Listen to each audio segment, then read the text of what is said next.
India में बाघ, हाथी, कुत्ता, बंदर, सांप, मोर, गाय, बैल जैसे जानवरों की अलग अलग वजहों से पूजा होती। लेकिन आयरनी देखिए, यहाँ पर जानवरों के साथ क्रूरता का भी इतिहास रहा है। राजा महाराजा शौक के चलते जंगली जानवरों का शिकार करते थे। हालिया समय में भी जानवरों से क्रूरता के मामले बढ़े हैं। जैसे 27 मई को केरल में एक हथिनी ने विस्फोटक से भरा फल खा लिया था। बाद में हथिनी की मौत हो गई थी। ये फल जंगली सुअरों को मारने के लिए लगाया गया था। 6 जून को हिमाचल प्रदेश में एक गर्भवती गाय को विस्फोटक खिलाने का मामला आया। विस्फोटक से गाय का जबड़ा उड़ गया था। 10 जून को तमिलनाडु में विस्फोटक भरा मांस खिलाकर एक सियार को मार डाला गया। 19 जुलाई को राजस्थान के चुरू जिले में कुछ लोगों ने ऊंटनी के पैर काट दिए। बताया जाता है कि ऊंटनी एक खेत में घुस गई थी। इससे नाराज होकर खेत मालिक ने उस पर हमला कर दिया। बाद में ऊंटनी की इलाज के दौरान मौत हो गई। अब सोशल मीडिया पर एक वीडियो आया है। ये वीडियो एक बिल्ली को जिंदा जलाने का है। वीडियो में दिख रहा है कि बिल्ली को एक आदमी ने लाइटर से जलाया। ह्यूमन सोसाइटी इंटरनेशनल ने ये वीडियो पोस्ट किया है। उसने लोगों से आरोपी को पकड़ने में मदद मांगी है। जानकारी देने वाले को 50,000 रुपए का इनाम देने का ऐलान भी किया गया है। ये वीडियो कुछ एनिमल क्रश वीडियो जैसा है। ये एनिमल क्रश वीडियो क्या होते हैं? एनिमल क्रश वीडियो जानवरों को टॉर्चर करने के वीडियो होते हैं। इनमें छोटे जानवरों को निर्ममता से मारा, जलाया, कुचलाया, काटा जाता है। ये सब पैसों के लिए किया जाता है। इंटरनेट पर इस तरह के ढेरों वीडियो पड़े हैं। फिलीपींस, अमेरिका, ब्रिटेन जैसे कई देशों में इस तरह के वीडियो का एक बड़ा मार्केट भी है, जहां पैसे देकर जानवरों को टॉर्चर करने के वीडियो बनाए और बनवाए जाते हैं। हालांकि पुलिस इन पर कार्रवाई भी करती है, लेकिन चोरी छुपे ये क्रूरता जारी है। ऐसे में जानवरों से जुड़े क्या कानून हैं, उनके गुनहगारों की किस तरह से इंडिया में सजा हो सकती है, इस पर बात कर रहे हैं हम आज आसान भाषा में, मेरे यानी प्रतीक्षा के साथ।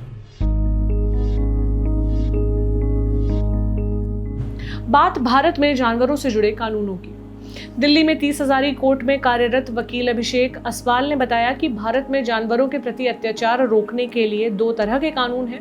एक पशु क्रूरता निवारण अधिनियम या prevention of cruelty to animals यानी PCA एक्ट 1960। ये किसी भी जानवर पर अत्याचार और यातना को रोकने के लिए बनाया गया है। PCA एक्ट में जानवरों को रखने, उनके खाने पीने, उन्हें लाने ले जाने, उनसे काम लेने के बारे में साफ लिखा है। दूसरा वन्यजीव संरक्षण अधिनियम 1972। ये जंगली जीवों को सुरक्षा देता है। साथ ही सर्कस, चिड़ियाघर के जानवरों के लिए भी यही कानून लागू होता है। इनके अलावा जानवरों के लिए राज्यवार अलग अलग कानून भी होते हैं। भारतीय दंड संहिता की धारा 428 और 429 जानवरों पर अत्याचार करने वालों के लिए सजा का प्रावधान देती है। इनमें से 2 से 5 साल की सजा और जुर्माने की व्यवस्था है। जानवरों के खिलाफ अत्याचार आप रिपोर्ट कैसे कर सकते हैं? इन मामलों की रिपोर्ट पुलिस में आसानी से की जा सकती है। इसके अलावा जानवरों के लिए काम करने वाली संस्थाओं जैसे people for the ethical treatment of animals यानी पीटा, पीपल फॉर एनिमल की मदद भी ले सकते हैं। जानवरों से क्रूरता करने पर किस तरह की सजाएं हैं, इस बारे में अभिषेक असवाल ने हमें बताया। PCA एक्ट के सेक्शन 11 में जानवरों के अत्याचारों से जुड़े सभी अपराधों के बारे में लिखा है। इनमें किसी पशु को मारने, जहर देने, अपंग करने और पशुओं की लड़ाई कराने जैसे अपराध गंभीर श्रेणी में आते हैं। इनमें पुलिस आरोपी को बिना वारंट के गिरफ्तार कर सकती है। वहीं जानवर को घर से निकालने, भूखा रखने जैसे अपराध में आरोपी को वारंट के तहत ही गिरफ्तार किया जाता है। लेकिन PCA एक्ट के तहत सजा बहुत कम है। इस कानून के तहत पहली बार अपराध करने वालों को केवल 50 रुपए का जुर्माना भरना पड़ता है और गंभीर मामलों में 3 महीने की सजा हो सकती है। हालांकि गंभीर अपराधों में IPC की धारा 428, 429 भी लगती है। ऐसा होने पर 5 साल तक की जेल हो सकती है। जंगली जानवरों से बुरे बर्ताव या उनके शिकार के लिए वन्यजीव संरक्षण अधिनियम 1972 की धारा 51 के तहत दंड का प्रावधान है। इस कानून के तहत पहली बार अपराध पर 3 से 7 साल की जेल सजा के साथ 10,000 रुपए के जुर्माने का प्रावधान है। पालतू या जंगली जानवर की परिभाषा क्या है? पीसी एक्ट के अनुसार ऐसे जानवर जो मनुष्यों के हिसाब से ढल गए हैं और उनके साथ आराम से रह सकते हैं वो पालतू जानवर कहे जाते हैं, जैसे कुत्ते, बिल्ली, खरगोश, गाय, भैंस, बकरी आदि। इनके उलट वो जानवर आते हैं जो जंगली जानवर कहलाते हैं, जैसे शेर, बाघ, सियार आदि। हालांकि हाथी जंगली जानवर ही है और वन्यजीव अधिनियम के तहत इसे पकड़ना मना है, लेकिन फिर भी हाथियों को पर्यटकों को ले जाने के लिए या शादी ब्याह के काम में इस्तेमाल किया जाता है। पालतू जानवरों के लिए मालिकों के क्या नियम हैं? पीसी एक्ट के सेक्शन 3 में पालतू जानवरों के लिए नियम लिखे हैं। इसके तहत जानवर को ठीक रखने का जिम्मा उसके मालिक का होगा, साथ ही उसे किसी तरह की पीड़ा और यातना से बचाने का काम भी उसी का होगा। जानवर को पर्याप्त खाना पानी देना, सही से रखना भी इसमें शामिल है। साथ ही सेक्शन 11 के तहत पालतू जानवर के रहने के लिए पर्याप्त व्यवस्था होनी चाहिए। अगर जानवर पिंजरे में रहता है तो वो साइज में बड़ा होना चाहिए। उसमें इतनी जगह होनी अनिवार्य है कि जानवर आसानी से घूम सके और मुड़ सके। किसी पालतू जानवर को घर से बाहर छोड़ देना अपराध है। वहीं पालतू जानवरों को बेचने वाली दुकान का संबंधित राज्य के पशु कल्याण बोर्ड में रजिस्ट्रेशन जरूरी है। अब एक जरूरी सवाल, क्रूरता के खिलाफ कानून है तो फिर बकरे, मुर्गे, मछली को मारकर लोग कैसे खा लेते हैं? जवाब, सुप्रीम कोर्ट के वकील अनस तनवीर ने बताया कि संविधान का आर्टिकल 21 जीने का अधिकार देते हैं। इसमें पसंद के अनुसार खाने की स्वतंत्रता भी मिलती है। ऐसे में पीसी एक्ट की धारा 3 में भी भोजन के लिए जानवर को मारे जाने की छूट है, लेकिन यह भी लिखा है कि जानवर को इस दौरान टॉर्चर न किया जाए।